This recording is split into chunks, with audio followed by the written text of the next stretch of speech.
From the Jennings Communication Building on the campus of Dixie State University, this is Trailblazer Weekly, starring Carrick Segmeller and Drayson Ball.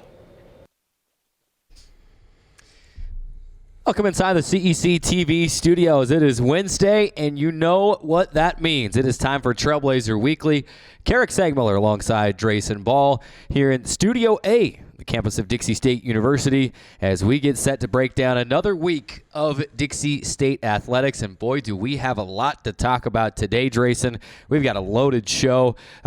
Even if it was just the interviews and we were going to drop the mic and walk away after that, it would be a fantastic show still. Megan Trainor on the show, Chase Hess on the show, two players that are really contributing to their teams, and that's not even all of the show. Yeah, I mean, we are absolutely packed today. Going to be fun to talk to Megan Trainor about 15 minutes or so. She has been lighting it up. They had a huge weekend, the volleyball team did. 3 wins this week. It'll be fun to talk to her to see just exactly what the volleyball team is drinking right now, because they are on fire. And then, of course, Chase Hess in about an hour. He's going to be really fun to talk to, get a little bit of a peek behind the curtain at these 5-1 start for the football team. So it's going to be a packed show. I'm looking forward to it. MJ's secret stuff, I think, is probably what they're drinking. It has to be. There's no other excuse, because right now, I mean, they played some of the best volleyball all week I've seen them play all year. Speaking of MJ's secret stuff, do we have any updates on Space Jam 2? It's is filmed. It happening? It's done. Really it's happening? filmed. It's done. It's done. It's filmed. They're in post-production right now. Yeah, Michael Jordan, of course. LeBron James and Anthony Davis filmed it over the summer. Okay. And then it's done now, and it's just in post-production. I think it's supposed to come out next summer sometime. Are we going to have any MJ cameos in it? I mean, you have to, right? I don't know. I'm not sure. Okay. I don't know the relationship between LeBron James and Michael Jordan at this last point. question about it. So, Have they set a release date? I'm sure they probably have, but they've not made that public. I don't know if they've made that public yet, Okay. but I guess I can look it up here on the old Twitter or the old computer machine. While he's checking on the Space Jam 2 projected release date, I'm going to tell you that it is time for Carrick and Drayson's weekend observations. Let's go to that. Our weekend observations. It's time for Carrick and Drayson's weekend observations. Time for the weekend observations. That's how we start the show each and every week. I'm going to go first this week. There was a ton of good stuff to choose from, and it's hard to kind of narrow it down into what maybe I thought was the best thing that happened in Dixie State athletics over the weekend, because, some things you just can't compare them one to the other. But I'm going to go with cross country, a team that probably, is one of those teams that you look at and maybe doesn't get talked about enough or as much as they should. These cross country teams, I should say, are having awesome years so far, with the RMAC championships just a couple of weeks away. Hard to think that already, but Billy Hatch goes and wins the SUU Color Country Invitational on Saturday in the women's 4K race. She did not, unfortunately, win RMAC Female Runner of the Week. There was a couple of runners that won their races around the RMAC as well in longer lengths. The SUU Invitational is only a 4K, but still, Billy Hatch wins the 4K race. Dixie State was the only Division II team out of a field of 4 other Division I teams. So they finished ahead of Idaho State, finishing 4th, and Billy Hatch won the race. Kyler Miller finished in 8th place in the top 10, right there among all that Division I talent. This team, you remember a couple of weeks ago, set team records, individual records. I mean, almost every time they go out on the course, someone is setting a new record. And now this week, another first for the women's cross-country team. They are ranked, and this is when we had Coach Decker on a couple of weeks ago.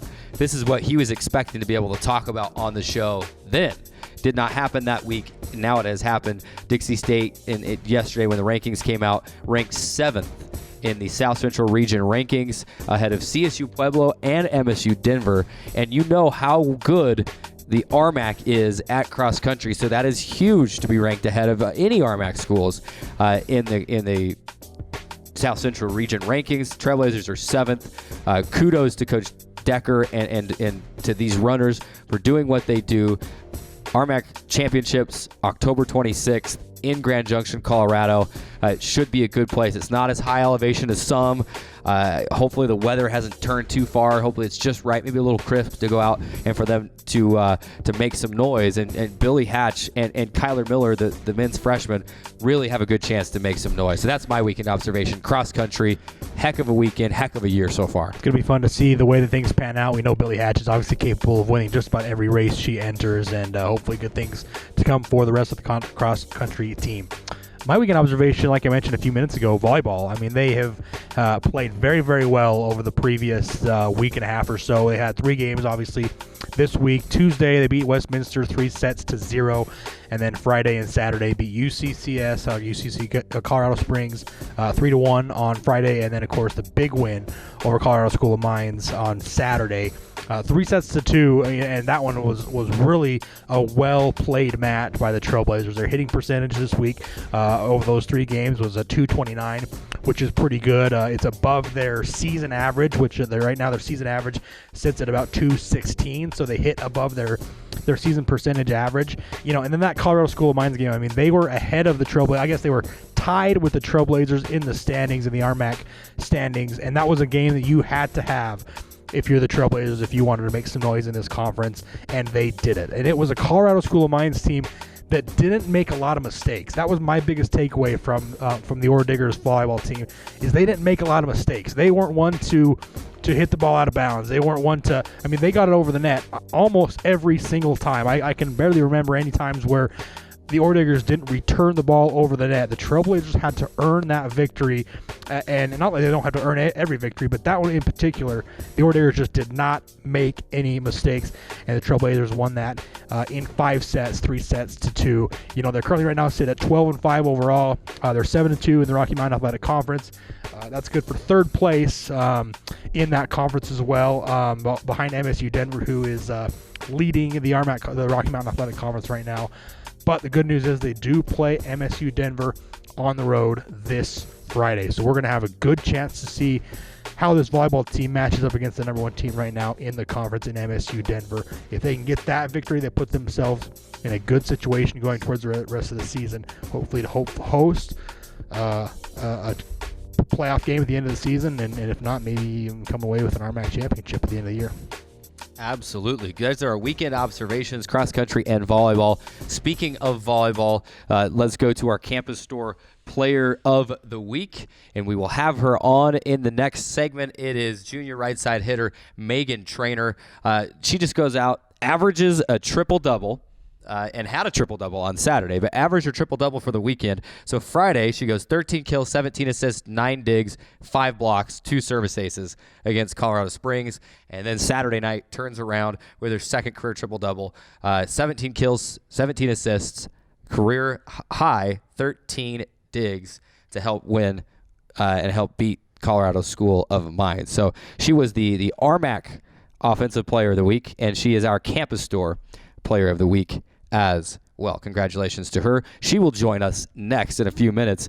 Drayson, in the remaining time that we have here, just a couple of minutes, we talked a lot about this in the pregame, the postgame show. Dixie State football, 55-21 win over Simon Fraser, 5-1 on the season, best start in the NCAA D2 era, longest win streak in the NCAA D2 era. In a minute or so, what are the main things that jumped out at you about that game? Yeah, I mean, it was just one of those games where I think it was important for the Trailblazers that they got out to a good start. They scored 21 points in that first quarter. I think that was important because if you have an opponent in Simon Fraser who was winless on the year, they're obviously looking to, get that first victory. And if you come out and score 21 points in the first quarter, I think it puts a little bit of doubt in your opponent, thinking, oh man, here we go again. We're 0-5.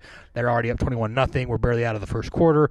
It puts some doubt in the other team's mind, especially coming in with winless, basically. And that was, I think, really important to just kind of set the tone and say, hey, you're not going to come in here and steal away a victory from us. We're gonna come out firing, all cylinders blazing. They limited the Clown, like we mentioned, to just 53 yards rushing. That was a little bit above their season average, if you can believe that.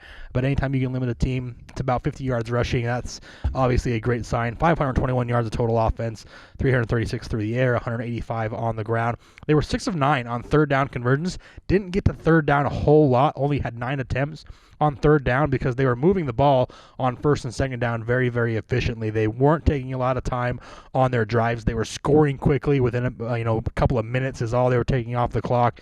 They just played really, really well from start to finish. They put a lot of pressure on Brandon Nixich, the Clan quarterback, for Simon Frazier. Forced him into some inaccurate throws. They played good defense. Obviously, of course, Cody Wilstead led the charge there offensively at quarterback. And then, of course, a lot of people shined in that game. It was very, very spread out. The stat sheets were very, very balanced. It was a great victory overall. There's two things that stood out for me that I just want to touch on quickly before we go to break. Dixie State, you mentioned the 21 first quarter points, and we just saw all three of those touchdowns of the highlights that you just saw on the TV and the internet side. Dixie State leads 21-0 midway through the second quarter. Simon Frazier puts together an extended drive of sorts, 7 or 8 plays. They have a big, long pass to their tall receiver, Ryzen John, who we talked about on the show last week. They score a touchdown. It's 21-7, and you're thinking, okay, that's a bummer. We were up 21-0. You hate to see them score, and you just would hate to see the momentum shift. Well, I asked on the broadcast, how is Dixie State going to respond? That's as the ensuing kickoff is in the air, and Xavier Smith takes the ensuing kickoff 99 yards for a touchdown and goes, and you TV and internet audience, you'll see that here. And he was untouched. His guys, his special teams unit made all the right blocks. He followed the right path. The kicker to beat. He beat the kicker, gets into the end zone, and that keeps the momentum on the Dixie State sideline. And I'll tell you, the thing about this Dixie State football team this year is that over the last few years, it seems like the Trailblazers, more times than not, have been on the wrong end of these big momentum swinging plays. There was, and maybe last year was the exception. I think there was a lot of momentum plays for Dixie State last year, but this year it seems like the Trailblazers are creating those plays much more than they're giving them up. And so that was huge, and it set the tone for the rest of the game to that Simon Frazier sideline to say, listen, we see that you scored, but we're not affected. It's 28-7 now, and then the Trailblazers would continue to build on that lead, 52-7 until late, and they gave up two touchdowns late. Another part of that was this Dixie State defense, and I know we got to run to break, but we got to mention 10 sacks for this Dixie State defense, a single game record in the D2 era by a bunch of different guys. They were all in on it, and you're seeing a few of them. Our main key last week was Brandon Nixich, the freshman quarterback. He ended up having a good game, but imagine how much better he would have been if he had time to stand in the pocket and deliver those throws. This Dixie State defensive line is getting better every week, and they'll have another good opportunity against Western Colorado, who has conceded 28 sacks on the season this coming Saturday. Yeah, I think all things are clicking right now. Offense is playing well. Defense has been great all season. The only thing I will mention, 10 penalties for 98 yards. Yeah. Not a great stat for the Trailblazers. Got to fix that going forward if they want to have a successful season. Yeah, I mentioned that on the show a little bit last week, and I was hoping not to have to repeat this again this week, but out of those 10 penalties, 7 of those are what I classify as momentum swingers. In fact, 5 or 6 of those were personal fouls, 15 yards or more. So as you start to get into the meat of this schedule here, your Western Colorados, your Chadron States, your Mesas, your Colorado School of Mines, 10 penalties for 98 yards is not going to cut it. You got to keep it below 50 yards of penalty yardage or lower to give yourself a good chance in those games. So got to clean it up. Yep, got to clean it up, and it's can't just be good things all the time, right? We got to be able to nitpick just a little bit. There's not much there to nitpick. Yeah, it's hard to nitpick a 5-1 record, but you got to try to find something. No, Coach Peterson and his guys doing a great job, and we enjoy calling games and watching this team play. We got to take a break because on the other side, our first interview of the show, and it is back to the volleyball court. The Trailblazers are back on track after a little rough patch they hit. Winners of their last 4, and a big part of that is the RMAC Offensive Player of the Week this week. It is the junior right side hitter Megan Trainer. We got to take a break, and then Megan will join us right after this timeout. Radio Dixie 91.3. We don't play that. Nope, not that. A big fat no there. That's what we play. And stuff like that. On St. George's only alternative, Radio Dixie 91.3. Oh, and from 9 till midnight, we play this. I need a one dance. And this. Radio Dixie 91.3 FM. For over a century, Dixie State University has been shaping the Trailblazers of tomorrow. by providing a culture of active learning, active life. With a paradigm of real-world experience mixed with cutting-edge technologies and rich traditions, we provide one of the most affordable educations in the West, set against the most stunning backdrop on the planet.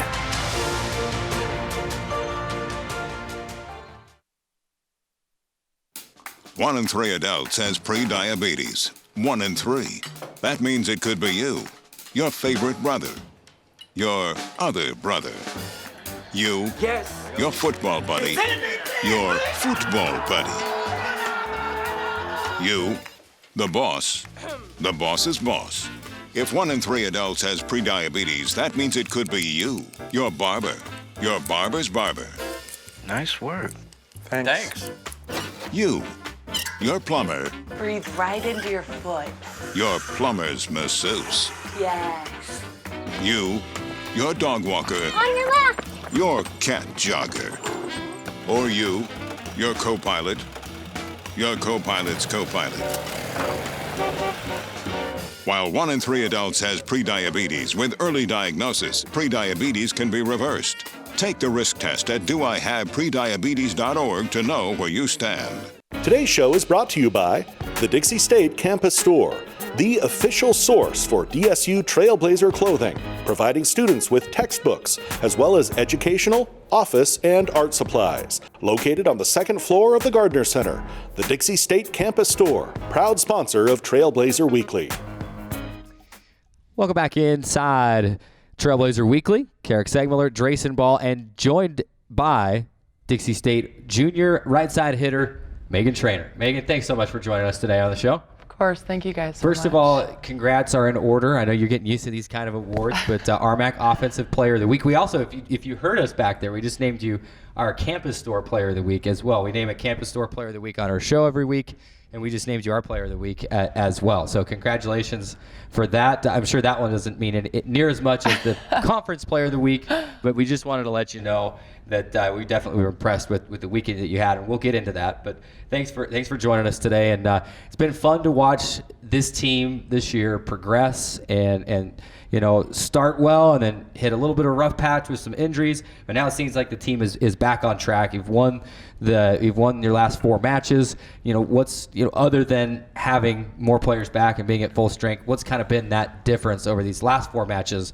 versus that little rough patch that the team had hit a few weeks ago? Yeah, for sure. The injuries definitely set us back for a little bit, just mentally even. But I think the main thing that I've noticed is chemistry. Just we've learned to play with each other, and we've just are clicking super well with each other. Let's talk about this past weekend. Obviously, you win big Friday night. You bring Colorado School of Mines in, and everyone. I mean, that's the match that was circled on the calendar that weekend. You can't look ahead. You can't look past anybody. So you take care of business Friday night. 5-set thriller against Colorado School of Mines. You had to come back in set 2 or set 3 that you had to come back into even to keep that going. You just take us through what's going through your mind during a match like that, and then that final point hits. Did you have the final point? You had the final point in that match, didn't you? No, I actually that was set 3. I think that was Toa. You're right. That was set 3. I'm getting ahead of myself here, but take us through what's going through your mind when that last point hits, and you've beat a tough Colorado School of Mines team after just a crazy match. Yeah, the match was wild. It was very tiring. The rallies were so long, so crazy. We just went in with the mentality of this is a big game. This is our rivalry. We have to play as hard as we possibly can. And I think we did that. We were scrappy. It was crazy. But when we won, it was a relief because they're a big rivalry. It was an awesome game. Chatting with junior right side hitter Megan Trainer here live on Trailblazer Weekly. In a game like that, I mean, one thing that I mentioned a few moments ago was Colorado School of Mines was a team that didn't make a lot of mistakes. I mean, it seemed like every time the ball was going back over the net to you guys. They weren't, missing and miscommunication. The ball was dropping in the middle. They weren't letting it go out of bounds. They were getting the ball over the net almost every time. How is it to kind of just keep your focus throughout 5 sets, knowing you got a team that's not going to they're not going to beat themselves. They're not going to make a lot of mistakes. How do you have to remain focused against a team like that? Yeah, they often don't make mistakes, so it was super difficult. That's why the rallies were just crazy long, is because we we needed to have the same mentality they did, as we need to execute every ball. We need to keep the ball in play. We need to be scrappy. So it was just playing our level and keeping them under us. Blocking was huge for us because we knew that was going to be a big factor. What's been kind of the mindset for you guys? Obviously coming into this Colorado School of Mines game, that was kind of one that you had circled on your calendars, so to speak. And then now you go all right back on the road again to MSU Denver, who is on top of the conference right now. Does the mindset change knowing who your opponent is, whether it be Colorado School of Mines or MSU Denver, knowing, hey, these are the important matches that we have to win? Is there any added pressure when you play those teams, or is it kind of just business as usual, game in and game out? Well, yeah, there's definitely added pressure just knowing that MSU's top of the RMAC, so we need to show up and play Dixie volleyball, because sometimes it's hard to not play down to the level of your opponent. So our focus is being all in, being relentless, and playing Dixie volleyball. Megan, of course, volleyball team sport, but you earned an individual accolade this week, like we talked about a few minutes ago. A big part of that has been your ability to do just about everything out there on the floor. I mean, we were reading through some of your numbers, and it's digs, it's kills, it's assists. I mean, it's triple doubles. I mean, you're literally out there doing everything. This may seem like a silly question, but have you been good at every part of the game your entire career, or is that something you picked up here at Dixie, or at what point was it like, okay, I'm going out and I'm getting a triple double tonight, I'm gonna do everything? At what point did that kind of click in your career? Well, in high school I was a hitter, but my mom was my coach, so she made me start setting because she lost her setters. So I was kind of forced into it, but I did both at Slick when I went there my first year.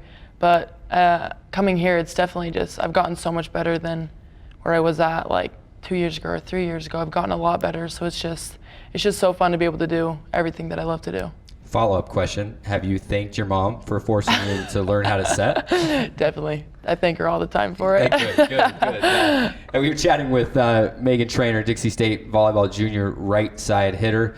The Trailblazers are getting set to head out on a big road trip this weekend, long road trip, going to MSU Denver and then going to Chadron State.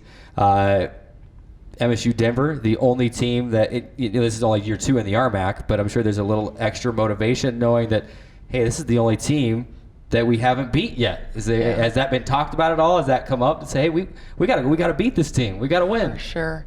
Yeah, and they beat us last year at our D game at home, and so it's even more fire in us and even more just like wanting to play them already and just thriving to play. Megan, it's been a fun season already so far. You guys are winners of 4 straight and 11 out of your last 13. It's something we've become accustomed to with this volleyball team, year in and year out. Always good and always a tough team to beat. Let's go back. Obviously, you had a lot of success last season as well. Just talk a little bit. You were part of that 2018 team and this 2019 team. Just talk a little bit about what are some differences, what are some similarities that you've noticed between those 2 seasons. We definitely lost a lot of seniors. That's something that took a while to get used to. I think that was like why our first tournament here was kind of rocky for us, because we lost, I think, 5 seniors, and so we were playing freshmen that we'd never played with before, never like gotten that chemistry with them. So we've definitely gotten better at that, gotten used to each other, gotten like setting and hitting is a lot better than at the beginning of the season. And what's it like,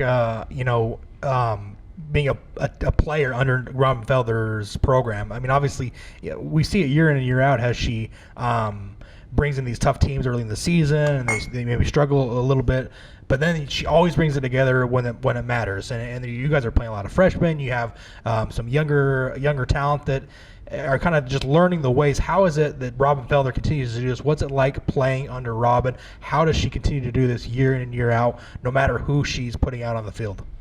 It's awesome playing for her. She's definitely one of my favorite coaches I've had. She just teaches us to be selfless, because she is very selfless herself, and she works so hard at being a coach, and that kind of translates us, like her working hard, we need to work hard for her, and she just shows us like grit and just teaches us to be good people and good players. And I think that's why we have been so successful, is because she's a great coach, very positive, but also pushes us to work as hard as we can.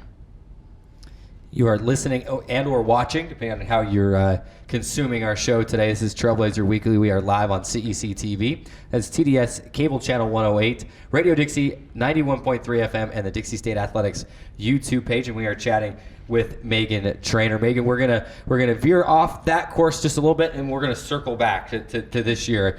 Normally, we like to end the interview with these types of questions. We thought let's try a little something new today, and we don't want you to look too far ahead here because we've got some big volleyball, and it's only your junior year, and you got your senior year next year as well. But what are your career goals? This is something that we've been wanting to ask as we knew this interview was coming. Drace and I were talking. What opportunities are there for volleyball post college? Do you want to get into coaching? What's next for Megan Trainor after she finishes playing volleyball? I know you're only junior, so you're not even thinking about this yet, probably. But do you want to coach? Do you want to try to keep playing somewhere? What are those career goals? I definitely think I want to try to play somewhere after. Me and my sister have talked about, because volleyball is in my family, like it's in the blood. So we talked about playing some sand volleyball in California after, just to keep our bodies going, keep it going, because can't imagine life without volleyball. So hoping to do that, hoping to continue playing, maybe coach after that. So hoping for it. We talked about the big showdown at MSU Denver a little bit earlier, and you got MSU Denver and then Chadron State, and then be able to come back and play at home a little bit. This team, what's the mindset going into this big trip, knowing that it's not just a massively important trip, but it's going to be a long trip. You got to be able to stretch those legs on the. Are we flying to Denver and then driving up to Chadron afterward? Has that been talked about? How long and how tiring this trip's going to be? Yeah, we fly to Denver and then I think we bus to Chadron after the game. So hopefully we can sleep a little bit, but no, coach always calls us road warriors to see who can pull out, even though we're tired and sore from the bus, just push through it. Got to be a little bit extra motivation. Obviously, Carrick mentioned it a few minutes ago. MSU Denver, a team you've yet to beat in the Rocky Mountain Athletic Conference in your short period there in the RMAC. Let's talk a little bit about obviously you've been playing volleyball. You said it's in your blood. Volleyball, you've played at Salt Lake Community College, and then of course here at Dixie State. Is there a favorite moment or favorite memory that you have? Maybe even going back to high school playing volleyball. Of course, I've got to be fun playing volleyball in high school as your mom was the coach. Is there a favorite memory that you have in your volleyball career? I think when I was a junior, I was playing club volleyball, and my team went to nationals, and we ended up winning nationals, first in the nation. So that was crazy, and that's where I got my first All-American award, was there. And then getting my second one here is it's crazy. It's just wild to even think about. It's always fun to get recognized. Obviously, Carrick mentioned it's a team sport, but you got a special place on a big trophy shelf at home for all these accolades that you've been receiving. Talk a little bit about just kind of what makes volleyball so unique in the sense that it's kind of a team sport. You have to obviously work together as a team, but there are moments where you go for a kill. It's all about you, and it's not about anyone else. How has it been kind of balancing the differences between playing with your team, but then obviously you're the one bringing in these awards? How has that kind of been for you this season? I think it's just important to remember that if you do your job, your team will succeed as long as they're also doing their job. So that's a big thing, is just each player has to do their job. And I think that's what's leading to our successes lately, is everybody's been doing their jobs. Our liberos are getting crazy digs. Jordan Nelson, our other setters, getting 36 assists for the Mines game, and outsides are getting 17 kills. Like, we're all just doing our job, and we're all making each other look good. Chatting with Dixie State junior right side hitter Megan Trainor of the volleyball team, and just a couple of minutes left here on the interview. Megan, take us through the day in the life of a Dixie State volleyball player. Practice, maybe for those that don't know this, practice begins bright and early, long before you and I are even thinking about being awake, Drayson. What was it, 4 a.m., 5 a.m.? I heard a couple years ago it was like 4 or 5 a.m. Okay, so maybe it's gotten a little bit better. Yeah, it's gotten better. Last year, we had to be there by 5:30, so wake up at like 4:50. Okay. But this year we have to be there by 6, so that's still waking up at like 5:30. Still before I'm awake. But what's that like? You're already a college student. You're already having to learn how to balance your time between social life and schoolwork and your sport, but then you throw in an early morning practice as well. What's that been like trying to adjust to that schedule and trying to become that, budgeter of time and balancing everything that you have to balance as a student athlete?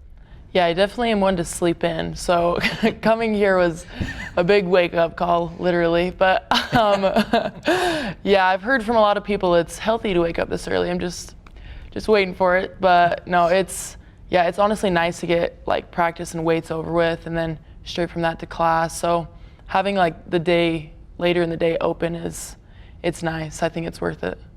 Don't worry, I struggle with the snooze button myself. So whoever invented the snooze button, I hope he or she didn't get like an award or something for that, because that was the worst invention of all time. Like alarm clocks should just not be able to be silenced. They should just keep going until you're out of bed. Then they turn off, because I'm not a morning person either. But I've always admired student athletes, and when I was in school, you balance schoolwork and social life, but then you just throw in practice and your sport and early morning practice and weights and treatment and just everything that you go through as a student athlete, especially at the Division II level. I think a lot of people think that being a student athlete's all glamour all the time, and it's not. It's a lot of hard work and blood and sweat and tears, and we just really admire you and everything your teammates and all the student athletes here at Dixie State do. So pretty incredible.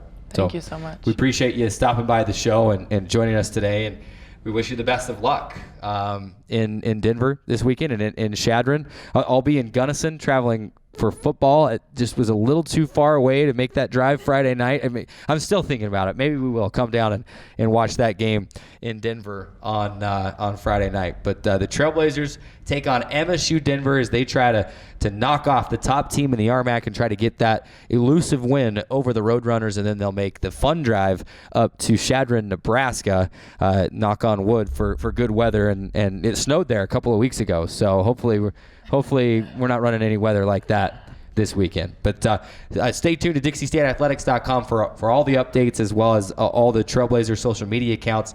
We'll have the updates and the stats and the recaps for you to read. So we got to take a break. When we come back, Drayson and I will dive into this Dixie State football Western Colorado matchup, a huge matchup. The team that is 3-3 right now overall, 3-2 in the conference, and they're looking to try to give Dixie State all it can handle. We'll talk about that right after this timeout on Trailblazer Weekly.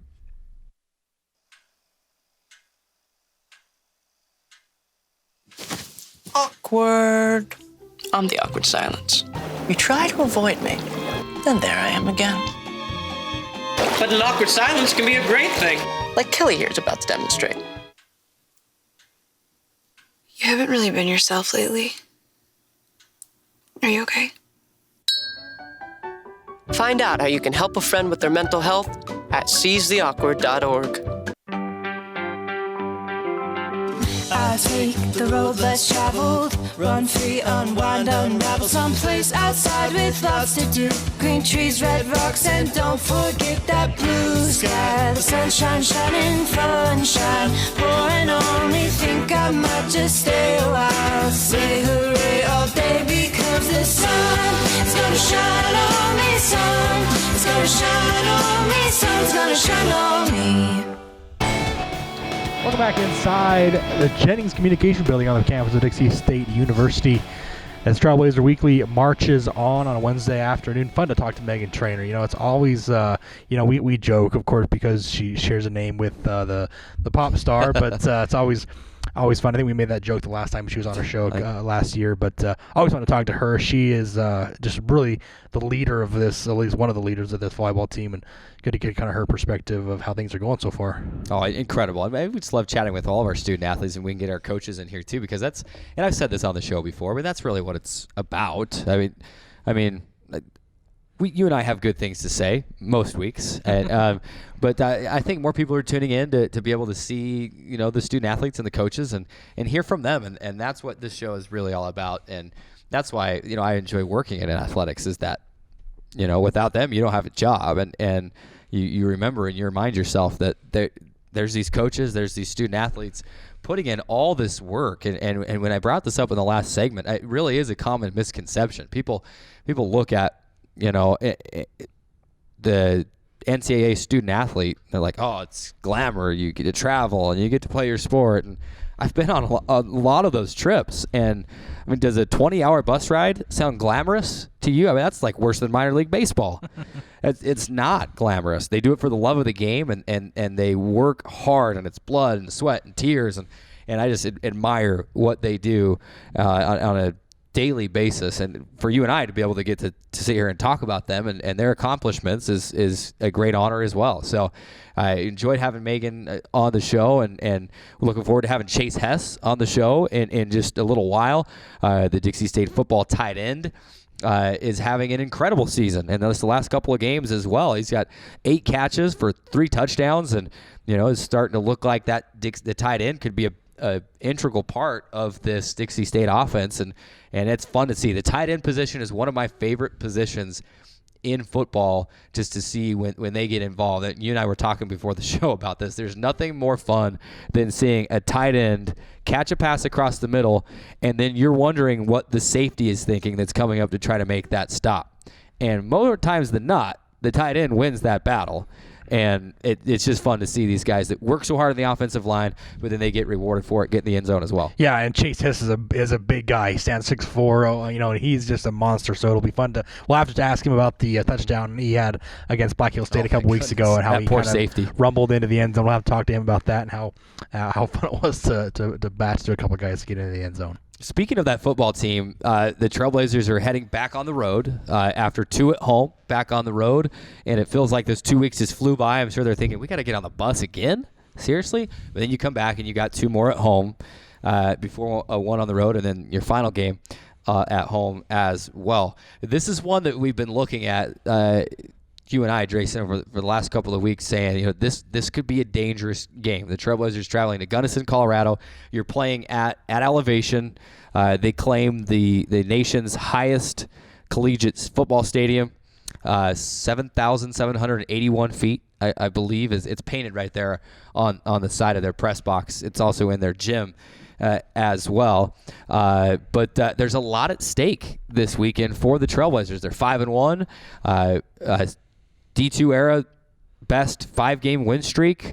Right now, you're still in the conversation for part of a conference championship, because you only have 1 loss. You match up with the current leader in Colorado School of Mines in a couple of weeks. So if you take care of business, that could be a huge showdown in Denver in a couple of weeks. So every game is huge from here on out. The target only gets bigger with each win. You're going to get every team's best, and Western Colorado would love nothing more than to have Dixie State come in and then to say, hey, looky what we did. We knocked off the Trailblazers. Yeah, and I think, like you mentioned, people are starting to take notice of this Dixie State football team. 5-1 start to the season. They have began receiving votes in the AFCA coaches poll. They got 9 votes this week to get into the top 25, which would be something significant for this football team, and I think would be a great send-off from Division II into Division I to end up at some point in the season being ranked. Obviously, you have a couple games down the road, you have to play Colorado School of Mines, which is going to be a tough matchup. But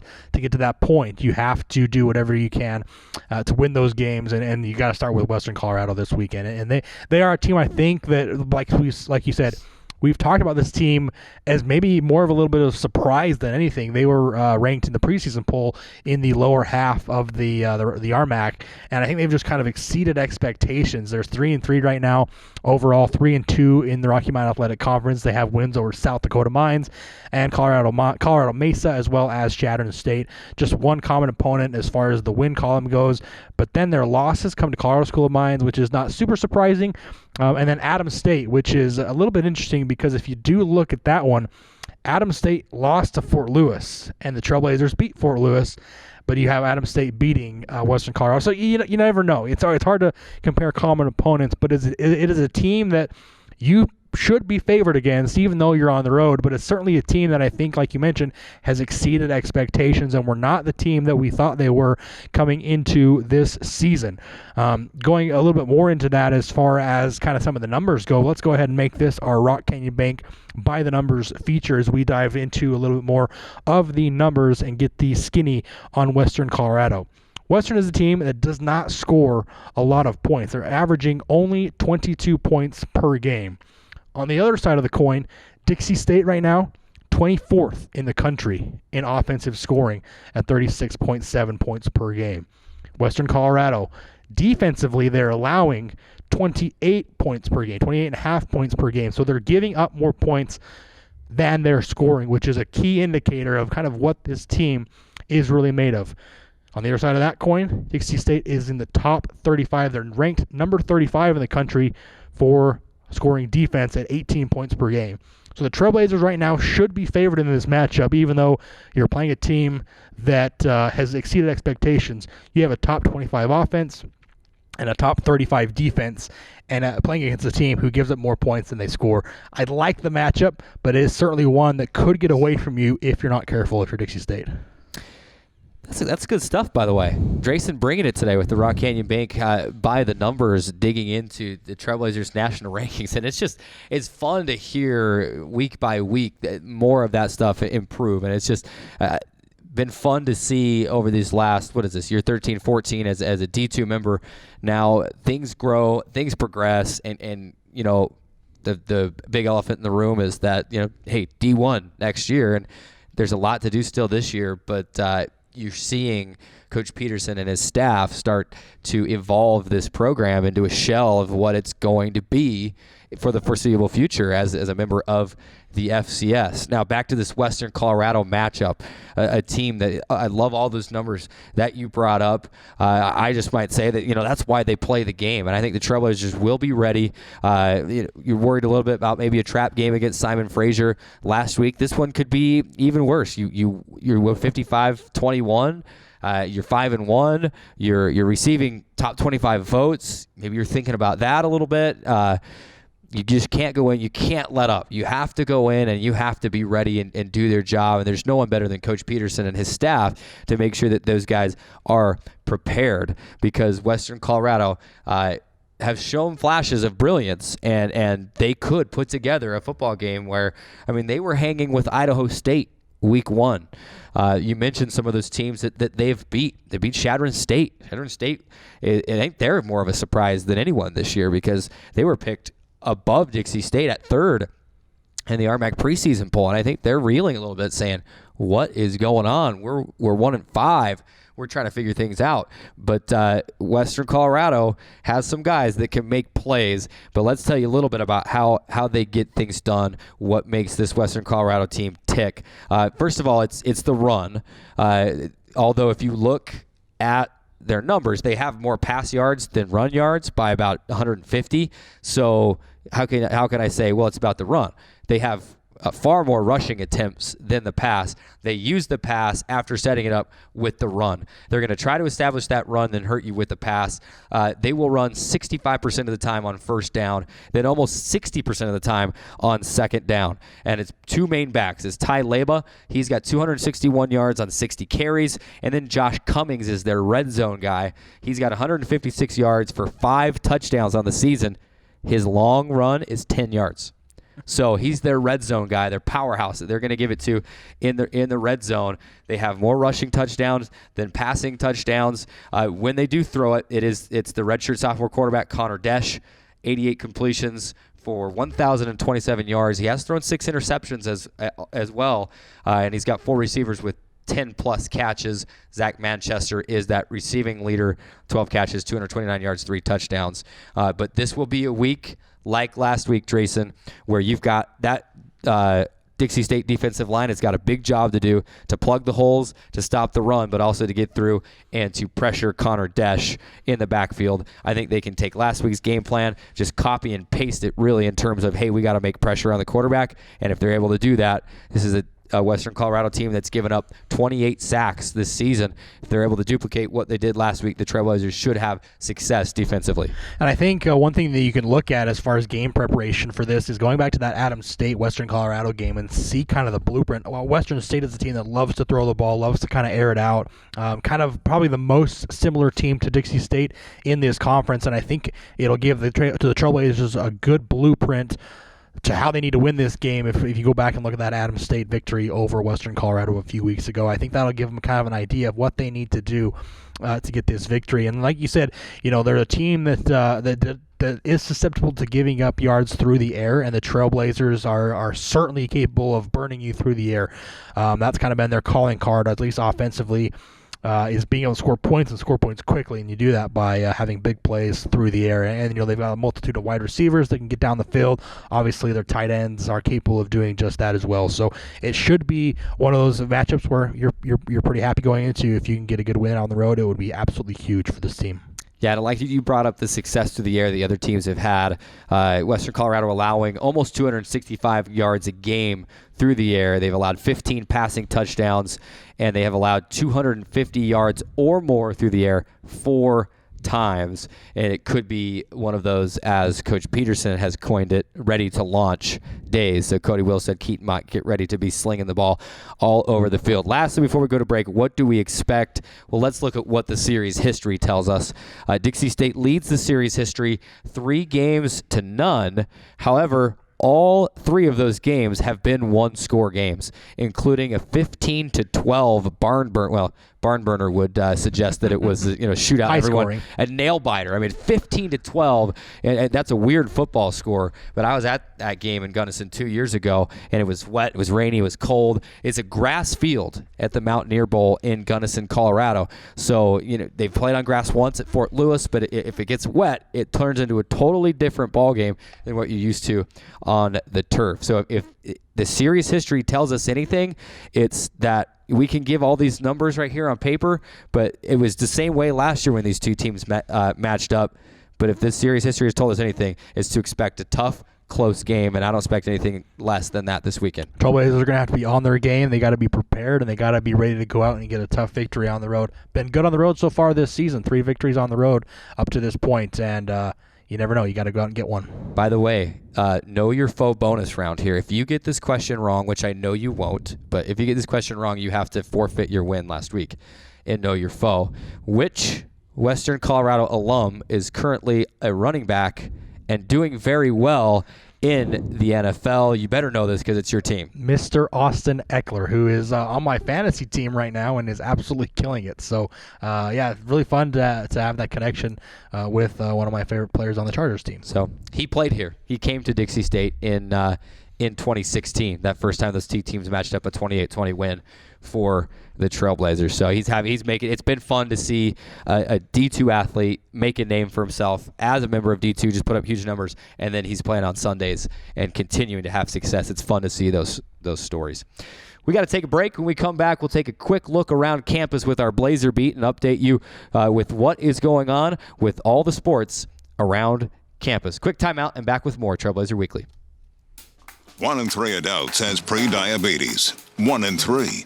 That means it could be you, your favorite brother, your other brother, you, your football buddy, your football buddy, you, the boss's boss. If 1 in 3 adults has pre-diabetes, that means it could be you, your barber, your barber's barber. Nice work. Thanks. You, your plumber, Breathe right into your foot. your plumber's masseuse. Yes. You, your dog walker, On your left. your cat jogger. Or you, your co-pilot, your co-pilot's co-pilot. While 1 in 3 adults has prediabetes, with early diagnosis, prediabetes can be reversed. Take the risk test at doihaveprediabetes.org to know where you stand. Today's show is brought to you by Rock Canyon Bank, serving Utah businesses and agriculture for over 25 years, with locations in Pleasant Grove, Orem, Provo, Spanish Fork, Fillmore, and at 94 East Tabernacle, right here in St. George. Rock Canyon Bank, back to banking. Member FDIC, Equal Housing Lender. Thanks for tuning in today. It's Trailblazer Weekly, and we continue on here on this Wednesday afternoon. Carrick Sagmiller, Drayson Ball with you into our 4th segment of the show. And Drayson, I can't believe I haven't brought this up yet today. This is episode 10 of season 2. So we are in double digits now. We started a few weeks earlier this year, and we are in double digits and just full stride and just having a blast and pumping out some good shows here. Seems like we didn't get into double digits until almost December last season, if I remember correctly. Well, we were joking before the show as well that like last year we were getting our feet wet, and we would have said fall break. Yeah. We're taking a week show. off. We're not having a show this week. And as much as behind the scenes we've been like, oh, man, it would have been easier not to have a show during fall break. It's never even occurred to us this year. Yeah. We've never even talked about taking a week off or anything. No, so we grind through. We just run through brick walls every single week to get this on the air. Maybe we'll even have a show on Christmas. Maybe. Okay, that might be pushing things. Let's do it. Thanksgiving. You have a turkey out here. Okay, they're about to turn my microphone off in the control room. But we'll start the segment off. It's our Blazer Beat segment, but we want to start it off because we're going to be going around campus talking about the great things that are happening in Dixie State Athletics right now. Let's start it off with our Honolulu Grill highlights of the week, and do we have some good ones for you. We start on the soccer pitch.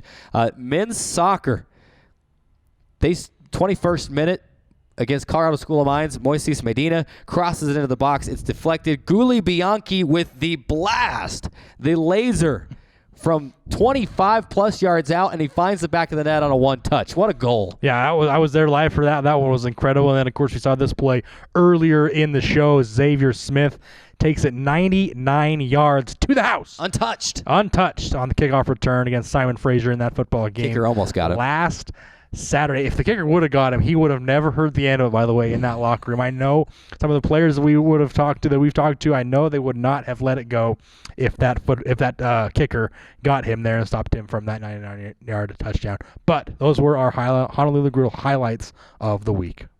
Indeed, good ones. We've had some. It's not even been hard every week to try to decide, hey, what should our highlights of the week be?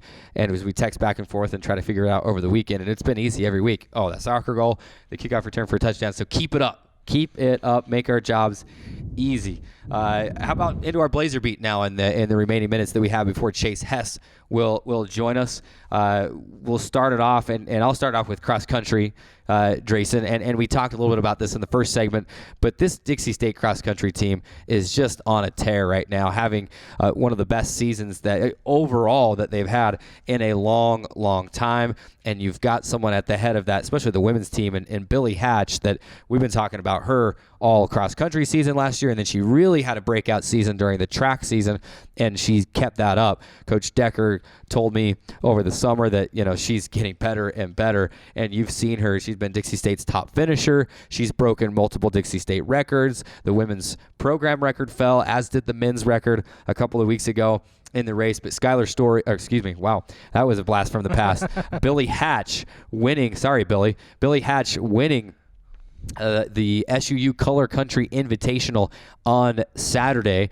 Interestingly enough, it was not the quickest time that the Trailblazers have had at the SUU Color Country Invite. That was still Rachel Young, one of the greatest cross-country athletes, one of the greatest athletes to come through this Dixie State athletics program.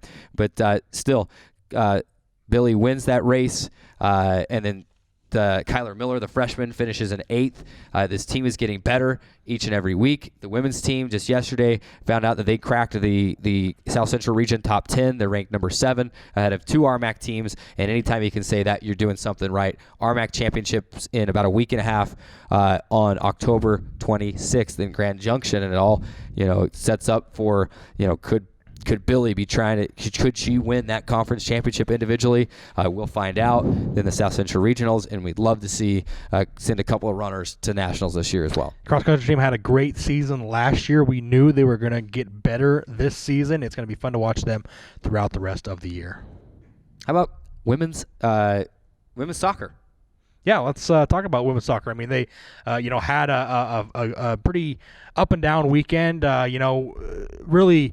The women's soccer team, like we've seen over the season, they've kind of just been one of the balanced teams one of the more balanced teams this season. So, women's soccer team played 2 different matches over the weekend, and one of the things that they've really prided themselves on is just being able to have a lot of depth. I mean, obviously they have had plenty of goal scorers. They share the ball very well. They have many different ways to score, and then they can, obviously, are doing really well right now in the Rocky Mountain Athletic Conference standings. And then, of course, just have a lot of different talent on that team. Absolutely. 5-3 overall, 3-2 in the conference. In sixth place right now, so a little work to do, but a good opportunity to do that work this weekend. 5-1 win over Colorado Christian on Friday. Kelsey Cook had 2 goals and an assist in that game. Whitley Johns with a goal and an assist as well. And then the tough 1-0 loss on Sunday. And when I say tough, I mean it was a gut check. They had 2 shots in the first 20 minutes of the second half to try to take the lead. Those were both saved. And then in the 61st minute, you were telling me about this one, Drayson, because you were there. You were running the public address system for that game. Kylie Alsop appeared to score an Olympico goal. I don't know if you've ever heard that term before. That is a goal that is scored on a corner kick that is unassisted. It's called back on a foul in the box. They end up not getting that goal. Colorado School of Mines scores about 8 minutes later. 2 Dixie State attempts in the last minutes sail high, and then Dixie State ends up losing. But heartbreaking loss. They feel like they had their chances, but still in a good place. Traveling to Fort Lewis and to Adams State this weekend, they feel like it's a good opportunity to make up some ground and to work up that RMAC table this weekend. Yeah, and it's been fun to watch them all season, and they're in a good position right now going forward. Hopefully they can continue to make some noise in the conference. Let's talk about volleyball. As we had Megan Trainer on the show earlier today. This volleyball team on a tear right now, Drayson. Yeah, right now winners of 4 straight and 11 of their last 13. They had a little bit of a hiccup a couple weekends ago on a tough road trip out to Colorado, but they've really been on their game the last couple of weeks. And like I mentioned, 3 wins this week against Westminster, Colorado School of Mines, and then of course UCCS, Colorado Springs. There, the game against Colorado School of Mines was just really fun. It was a hard fought, gritty. I like to use those words: gritty, gutsy win for this volleyball team. Their hitting percentage was better than their season average in those 3 games. They were at .229, and their season average is at .216. And like I mentioned earlier, I've said it twice on the show so far, Colorado School of Mines, and if you didn't watch that match, they were a team that just refused to make mistakes. I mean, it was just, you knew the ball was going to come back over the net at some point, whether it be on a kill or just, during the rally. And you knew you were going to have to earn that point with a kill and just spiking it down onto their end of the court because they would not make mistakes. But the Trailblazers won set 2, had to come from behind to win set 3. They did drop set 4 to force the 5th and final set, but they ended up controlling the 5th set pretty much from start to finish, won that one 15 points to 11. And, really just a really hard-fought win and a good victory against a team that you're tied with in the Rocky Mountain Athletic Conference standings. Another tough one this weekend against MSU Denver. Wish them the best of luck. Go get that win. Beat the Roadrunners for the first time. Let's move it on down to women's swimming. One of the first meets that we've talked about them this season. Well, how do they do, Carrie? Yeah, women's swimming getting in the pool for at least in the competition level for the first time this season. They went down to Malibu, California. We're expecting to have a Friday-Saturday meet. There were some wildfires down in California that just made the air quality bad outside, indoors, you name it. And so it was postponed. They canceled the Friday events. They tried to jam as much as they could get in on Saturday. And on Saturday, did the Trailblazers have themselves a day. Dixie State posting 8 event wins and tying for another in that season opening weekend at the Pepperdine Malibu Invitational on Saturday. Dixie State won the non-Division I portion of the meet. They outscored Azusa Pacific, who is the runner-up, 266 to 153, followed by Occidental College in 3rd and Cal Lutheran in 4th. It was a 7-team competition. I should note that 7 of those 9 wins came in individual races, including a pair of victories by senior Hannah Hansen. She wins in the 100-meter breaststroke and the 200-meter breaststroke, while sophomore Kelsey Wright was able to sweep both the 100 freestyle and the 200 freestyle races. 3 freshmen, Drayson, also posting event wins in their first collegiate meets, including including Chloe Parsh in the 200 fly, Maddie Corder in the 200 backstroke, and Taylor Walton tying for the first in the 100 fly. Dixie State also won both relays as a Trailblazer team of, let's see, who was it? Drew Roper, Hannah Hansen, Parsh, and freshman Kylie Sutherland were able to place first. And then in their relay, and then Claire Kiefer, sophomore Haley Jones, and senior Audrey Hyde claiming a victory in their relay as well. So a huge weekend, opening weekend for this Dixie State swim team.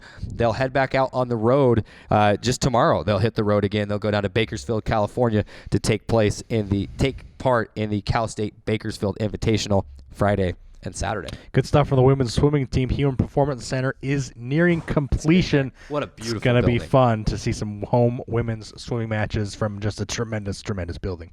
Back to soccer, Drayson. Why don't you take us home in our Blazer beat with the men's soccer team? Yeah, 1-1 over the weekend. Beat Fort Lewis. Beat South Dakota Mines on Friday, and then of course on Sunday played Colorado School of Mines, and lost that one 2-1. It was kind of an up and down weekend. Obviously, you get the good win over South Dakota Mines, but then you welcome in Colorado School of Mines, who right now is undefeated in the Rocky Mountain Athletic Conference standings. They are number 1 in the conference. They sit atop those standings, and you thought early on, man, you could maybe sneak one away. They got a goal. We saw the Gulli Bianchi goal just a few minutes ago in the 21st minute. Scored that one, and they had that 1-0 lead. And you thought, man, if they can just sit back now and hold on to that lead and get a big victory over the top team of the conference, it would be really special. Unfortunately, however, they only held that 1-0 goal lead for 15 seconds, not minutes. Seconds. 15 seconds. I mean, it was just one of those things where I was up there in the booth doing PA. We were trying to figure out, okay, who was the goal scorer, who assisted on it. Okay, let's get it put into the system so we can record the stat. And then, oh my gosh, they've scored again. And it was literally just like that. I mean, we couldn't hardly figure out who had scored the goal for us before the ball was back in play and in the net on the other side of the field for Colorado School of Mines. That was the equalizer again in the 21st minute, just 15 seconds after Gulli Bianchi scored that first goal, and then they added one later in the match to earn the victory 2-1. But just one of those games where you feel like, you score first, you could have had the opportunity to sit on a 1-0 victory.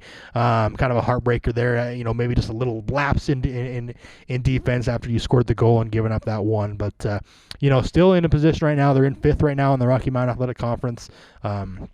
You're in that kind of postseason positioning right now. You have the chance to move up. You play Fort Lewis, a team you've beat already in the season, 4-1.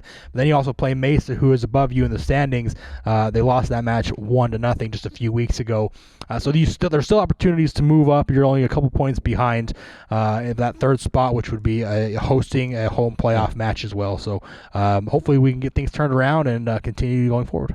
I tell you, I've been on that end of you as a soccer statistician, you can sit and I can say this on our field because we play on a football field with the lines there. So you can sit and the ball will stay between the 20-yard lines of the football lines for 20 minutes.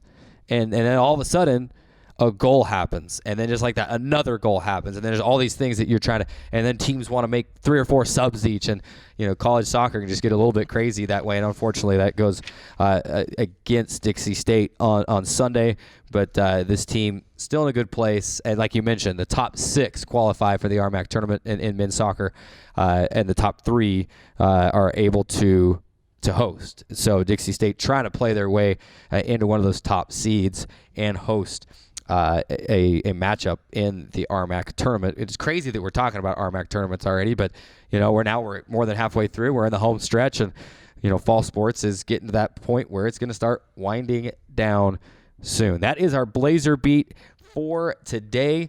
For all the updates on Dixie State Athletics, visit DixieStateAthletics.com. Follow us on Twitter at Dixie Athletics. Be sure to follow the show on Twitter as well at DSU Blazer Weekly. And if you're looking for a fun follow Drayson at Drayson_DSU, or you can follow me at Carrick Segmiller. I'll be honest, I mostly just retweet Dixie State Athletics stuff. So if you scroll through my feed, that's mostly what it is, with the occasional Red Sox tweet. You haven't seen very many of those because the Red Sox were not any good this year. So I'm blabbing. We got to get to break because Chase Hess is waiting for us in the control room. He's going to join us next. The Dixie State junior tight end, making a huge difference for this Trailblazer team.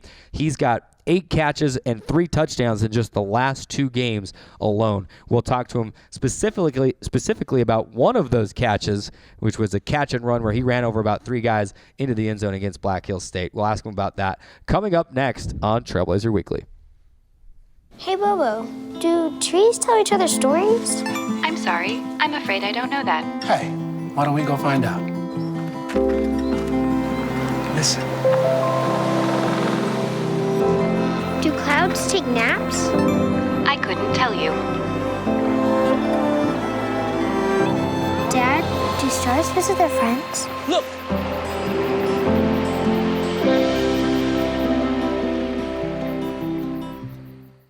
Welcome back inside Trailblazer Weekly as we march on a Wednesday afternoon live on the Dixie State Athletics YouTube page, CEC TV, and Radio Dixie 91.3 FM. As now we're being joined by junior tight end Chase Hess. Chase, thanks so much for being on our show today. You know, it's interesting. I don't think this is the first time in show history that we've actually had a tight end on the show. We've had quarterbacks, wide receivers, running backs, had the coach, obviously, had a few defenders, but first time having a tight end, so it's glad you could be the first one. I like that. Chase Hess, junior tight end for the football team, off to a great start, a 5-1 record-setting start for this football team. Chase, let's just jump right into it. What has stood out to you? Obviously, you guys have had a lot of success through the first half of this season. 5-1 is the best start for any Dixie State football team in the NCAA Division II era. What have you noticed about this team that has just made it been so special so far? I think the leadership on our team, I think there's a lot of leadership between just all the players together. Even though the coaches sort of run the plays and everything, I think there's a lot of people who come in and make an impact either on the field and off the field, where we're all sort of combined as one, and so everything just flows a lot better. And what is it about playing tight end? I mean, obviously the tight end is kind of a unique position. It's, different from any other offensive position, obviously. I mean, you're kind of a mix between an offensive lineman and then a receiver. You stay in block sometimes. Other times you'll be downfield, as a receiver. How have you been able to kind of just balance learning the different schemes of being able to block and also have to learn the route tree as well? Yeah, so I actually started in high school. I grew up sort of playing quarterback and receiver, so I was able to sort of get my routes down and everything, and then transitioning to when I was at Snow College is when I sort of moved into the tight end phase. And I was just more of a physical guy, and I really like to block, and so that's something that I took to heart, and combining those two things just sort of led me into being a tight end. So you've been playing tight end since your time at Snow just a couple of years ago. Simple question. Easy answer, I'm sure. What's your favorite part about playing the position? Is it knocking guys on their backs, or obviously you get to catch touchdown passes too? Yeah, being more on the physical side, I sort of like putting people down. I think that's one of my favorite things, just showing the power that I have. Of course, that's football. That's a good football player answer. Show off your power and knock someone down on their back. We're chatting with Dixie State junior tight end Chase Hess here on Trailblazer Weekly. Another fun question for you as we begin this interview. Who's your favorite tight end? If there's someone out there that, as a tight end, you're trying to model your game after, who would that be? Probably Travis Kelsey. He has a lot of sort of leadership responsibilities that I think I could take care of, and he catches a lot of touchdowns, so that's something I like to do too. That's a good one. Very talented tight end in Kelsey. Let's talk about the tight end involvement. Here at Dixie State. Here at Dixie State, over the last few years, the tight ends haven't been very involved. And now with this new staff, especially over these last 2 or 3 games, you've got 8 catches, 3 touchdowns in just the last 2 games. Is it something that the coaches have noticed on film that said, hey, we can really utilize these tight ends? What's kind of caused that upward tick in your targets and in your receptions these last couple of games? So I think Coach Pearson's offense sort of really exploits everyone's abilities. So we're able to go to our receivers at one time and use our running backs as much as we can, and then also come to the tight end a lot, which sort of spreads the ball around evenly, so everyone's able to do their job and do what they want to do. So. Obviously, you got a pretty good 1-2 punch between you and Blake Kilgore as well. Is there? I want to go back to the Black Hills State game. This was 2 weeks ago. Carrick and I were on the call, and it just seemed like every other play almost. I mean, it wasn't obviously quite that frequent, but that you guys would just run little seam routes. I mean, you were lined up with the offensive line, would run seam routes, and you'd be wide open. Was there something that going in, was that kind of the game plan, or was that just kind of something that developed and the quarterbacks were able to see that early on in the game, or was that kind of part of the game plan that there was something specific that you could exploit in that defense? Yeah, it's sort of both ways. So we knew that they loved to run more of a cover 2, and their safety sort of played a little more wide. So that sort of just left the middle of the field wide open, and so we just sort of, when we got on the field and we saw their safeties weren't paying attention to the middle of the field, we decided to just go there every time until they covered it. So, and then obviously another part of that game was the touchdown catch that you had. The very first one, yeah. I should clarify because you had 2 in that game, obviously. But the first one that you just refused to go down, basically. I mean, you bounced off. I think I counted at one point six tackles or would-be tacklers that you had to kind of shuck or get around to get to the end zone. Take us through that play. What did you see? How did the play develop? And then what was kind of just your mindset as you were pushing your way to get into the end zone? So really, right after I caught the ball, I sort of turned up and I saw one of the safeties coming down. And being a bigger guy, a lot of people just sort of go for my legs. No one really likes to hit me up top, sadly. And so when I saw him sort of go down, I knew I could just stiff arm him, sort of get by him, and then after that, I sort of saw 2 more guys, their other safety and then their corner coming right at me, and I just decided I could probably put my shoulder down and get through them. Then after that, I sort of broke through and I saw that pylon, and I just at that point knew there's nothing that could stop me from getting there, so I just fought my way there. That was one of that may have been our play of the game that night. I think it was. I think we split between 2 different plays. And the Cody Wilstead to Casey Allison. Yes, the one in the back of the end zone there. We split that. It was our play of the game on the broadcast, and for you TV and internet viewers, you got to see that incredible play. Talk about the offense in general now, Chase, as we chat with Chase Hess here on Trailblazer Weekly on a Wednesday afternoon. Drayson mentioned 5 wins in a row, and we've been talking on the show the last couple weeks that it's been the first half of the season. It was the offense coming back in the second half, having a huge second half. And now the mantra is we're coming out, we're setting the tone, we're building big leads by halftime. What has clicked? What's been the key with this offense over the last 2-3 games for you guys to be able to come out and just set the tone and have big first halves? I think it's more so of our mindset, because in those first couple games we did realize that we would always have to come back in the second half and sort of dig our way out of things. So we just figured if we come out right off the bat and show them what we have and sort of just go full speed at the beginning, once we do that at the end of the game, they're probably going to be tired because we are in such a high tempo offense where we'd be able to take advantage of the opportunities that they give us. So let's talk about your transition to Dixie State. This is your first year in a Trailblazer uniform. However, the offense and the scheme and the philosophy is really probably not all that unfamiliar to you because you came down here with Coach Peterson, who you played 2 years under up at Snow College. I mean, how much of that offense has changed, or is it pretty much the same? How much did that help you in the transition down here to Dixie State? So the offense is actually exactly the same. We just sort of changed up a little bit of our play calls, which is nice for me because being in that tight end position, there's sort of a lot that we have to do in the offense. So it sort of made the transition a lot easier for me, not really have to relearn anything and being able to teach these new, well, I guess not really new guys, but my new teammates, the concept of our offense and what we really like to do with things. Chase, let's talk a little bit about the quarterback. Obviously, half of the equation for you is running the route and getting open. The other half is having a quarterback that can get you the ball. Obviously, Cody Wilstead and Keaton might have been splitting time there at the position. 2 different guys, 2 kind of different, obviously in size and kind of just the way that they play the position. Is it different for you? Obviously, they've been splitting time, and so kind of mid-game you'll have a quarterback switch, and that's been something that's happened frequently. Is that an adjustment that you have to make in game that, okay, Cody's on this series, we need to make sure, he's going to throw a different way. Keaton Mott is going to be shorter. Is that kind of an adjustment that you have to make mid-game? Not really. They're both really great quarterbacks. I mean, they do their job whenever they're in. I know they both sort of root for each other when they're in.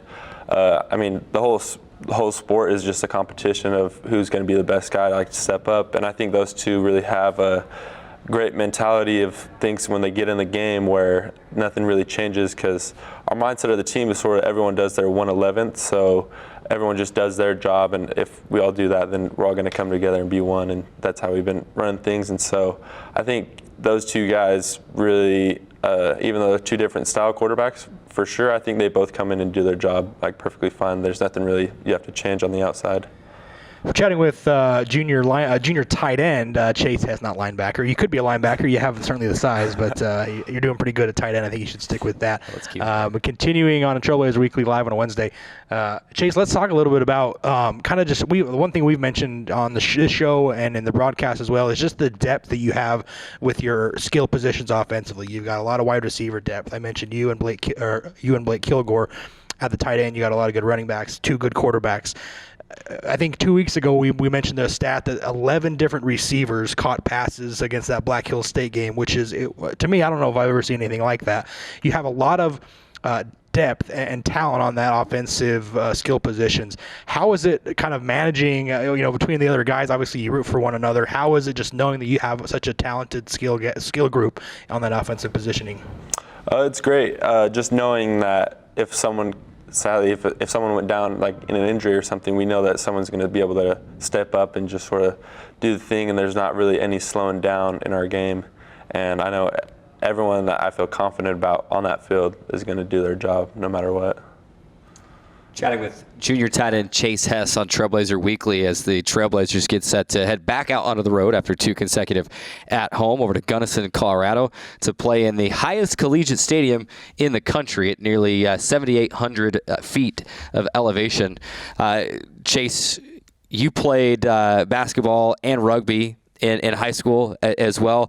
How much did playing that rugby help in terms of, the physicality that you need on the football field, especially at the tight end position where, if you're playing quarterback, you got to be tough. You got to be able to take a hit now and then. But, tight end, you're either catching a pass and getting hit downfield or you're hitting somebody on the line.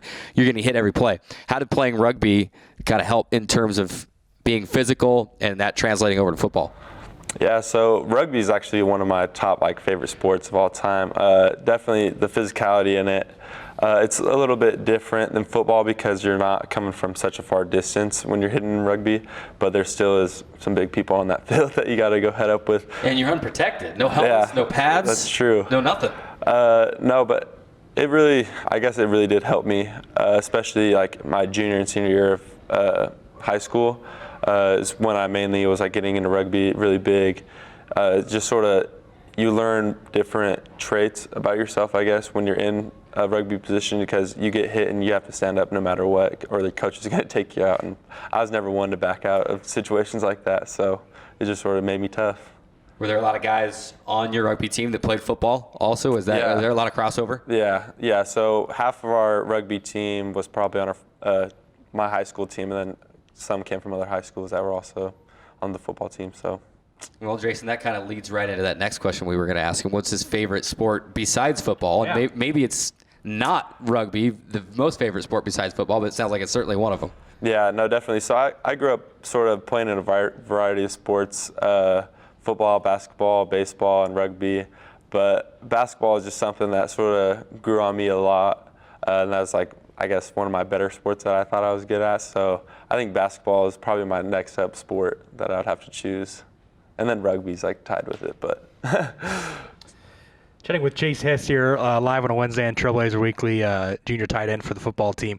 Is there a favorite football memory that you can recall? Maybe it was in high school, your time at Snow College, maybe even this season at Dixie State. Is there a moment, a touchdown, a game, anything that you can remember, your favorite football memory that you could share with us?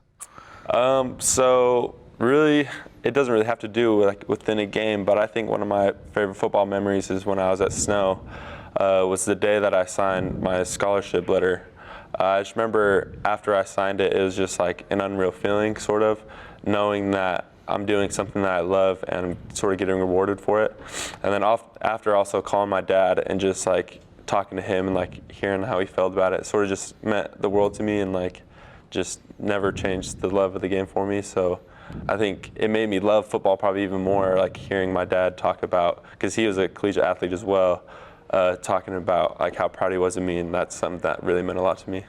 That's interesting because I think not only are you the first tight end that we've had on the show, I think that's the first answer to that question we ever got that didn't have to pertain to the actual playing of the sport that we've asked. So that's obviously a special memory for you. And we're rooting you on all the way through the rest of the season. We wish you the best of luck. I mean, obviously, you're tremendous at playing the position. Like we mentioned, 8 catches and 3 touchdowns in the last two regular season games, and so we're cheering you on and rooting for you every step of the way.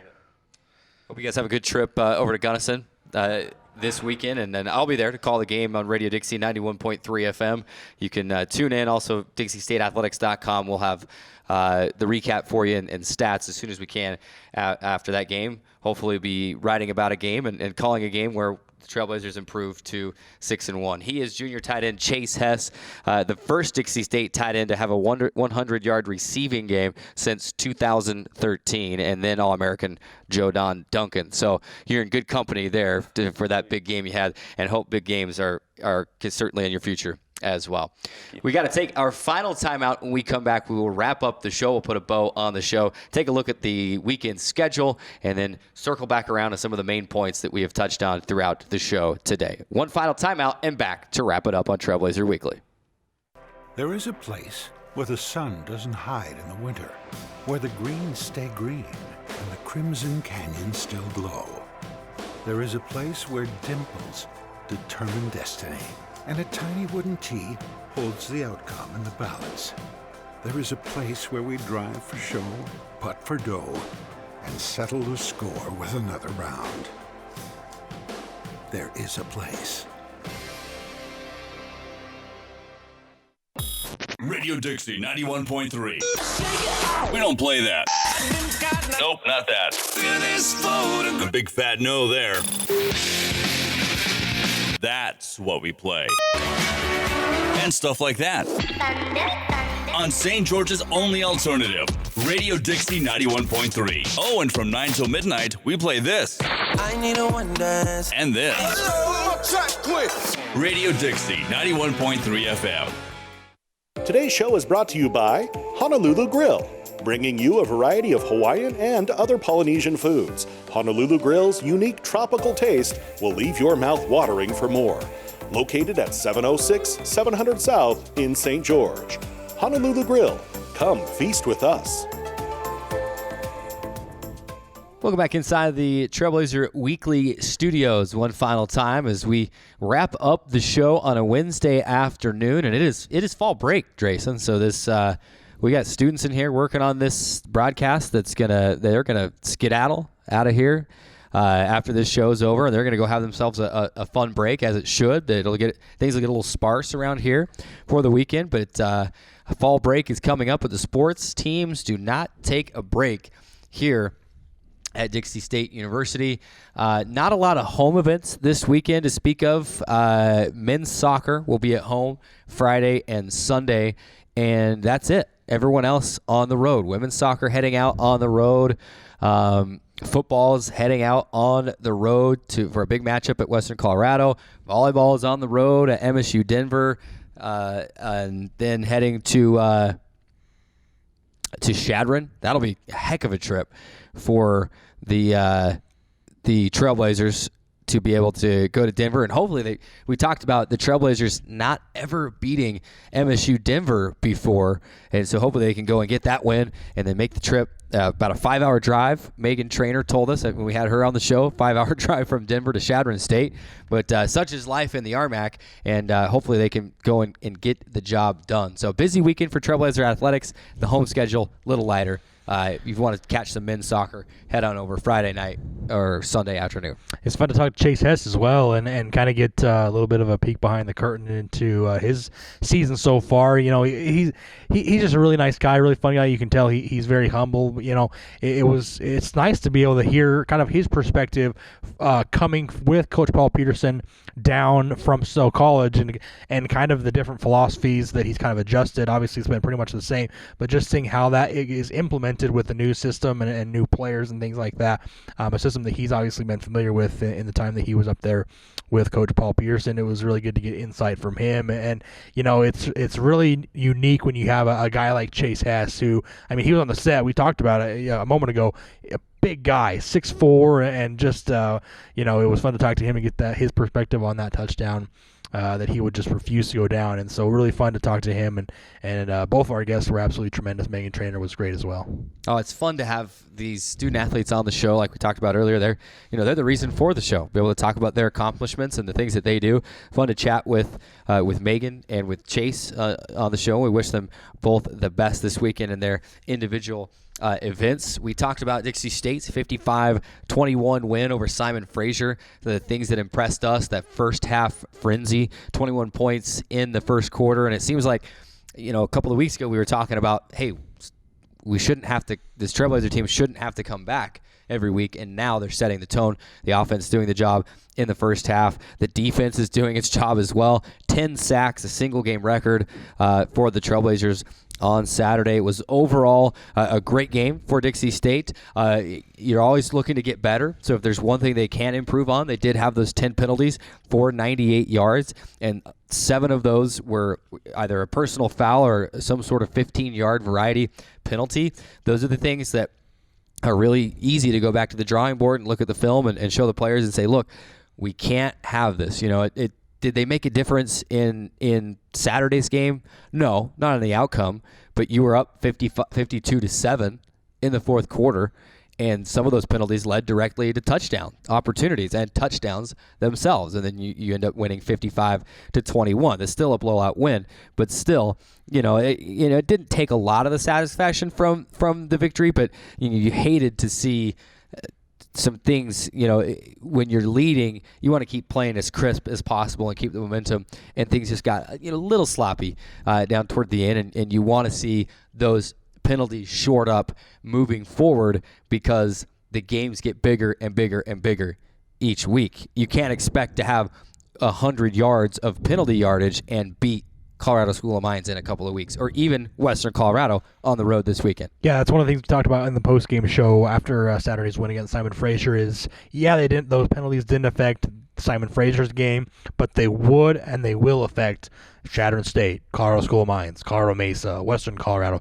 even Adams State at the end of the year. You can't have those types of penalties when you're playing against tougher opponents. I guess Simon Fraser, they unbeaten, or they were winless. Can't get that word out of my brain. They were winless, and so that those penalties didn't affect the outcome. But you can't have those going forward. What's interesting about the football team, you mentioned the defense. I think that for the first 3 or 4 games, that was basically all we talked about was the defense and how they were holding the team in the games. We didn't talk a whole lot about the offense, or maybe if we did, it was about how it's not kind of been clicking. And I think now the narrative has been for the last at least 2 or 3 games, the offense has come alive. The good thing about it is the defense has still been doing the same thing the defense has done all season, but now you're seeing that same defense doing the same things it's been doing all season. Now you add the offense finally starting to click and doing what it's been doing, and that's what's come together for the Trailblazers, and I think it's coming together at the right time. We've talked about, a tough loss against Colorado State Pueblo to begin the season, but then you had a couple of games there where you could kind of figure things out against, I'll call them lower tier opponents, and they did that, and now things are really starting to come together. Your defense is playing as good as it's played all season, and the offense is really starting to come into its own. A big game this weekend against Western Colorado. On the road, like I mentioned, always tough to beat a football team on the road. The Trailblazers are playing really good right now, and if they can continue to do that, they put themselves in a good position going forward. Yeah, we talked about earlier in the show today about where Dixie State is standing, and right now in those football standings, the Trailblazers are tied for second. They were solo second last week, but that was because CSU Pueblo had played one less conference game. Dixie State takes a break from conference play, and now they're tied for second at 4-1 with CSU Pueblo. Colorado School of Mines is in first. In fourth place is Colorado Mesa at 3-2. Western's 3-2 also. Adams State at 3-3 in the conference. Fort Lewis at 3-3. Black Hills State 2-4. Chadron State 2-4. South Dakota Mines and New Mexico Highlands both still searching for that first RMAC victory. But you're in a spot where I just named, all those names in the top 6 of the conference, right? So you've already played Pueblo, but coming up in the last 5 games of the season, you have Colorado School of Mines, you have Colorado Mesa, you have Western Colorado, you have Adams State, and then the one outside is Chadron State. But that's, you got to include that in a tough game as well, because the 2-4 record for Chadron State is not indicative of how good they are. So you've got the meat of your schedule coming forward, and it all starts this weekend at Western Colorado. Excited to see what the Trailblazers are able to do out on a road environment again, high elevation, on a grass field, on a football Saturday afternoon. Should be fun in Gunnison to see what the Trailblazers can do. Be sure to follow us on Twitter at Dixie Athletics, as well as at DSU Blazer Weekly for all of those updates, as well as check it out at DixieStateAthletics.com. Appreciate Martin Kelly hanging out with us back in the Radio Dixie 91.3 FM studio today, and want to give a shout out to all of our CEC TV crew members for helping us out, getting us on, and letting us have a show on fall break. Now we can all go and have a good fall break vacation. He's Drayson Ball. I'm Carrick Sagmuller. Thank you for watching. We'll catch you next week on Trailblazer Weekly. You already know it. Go Trailblazers.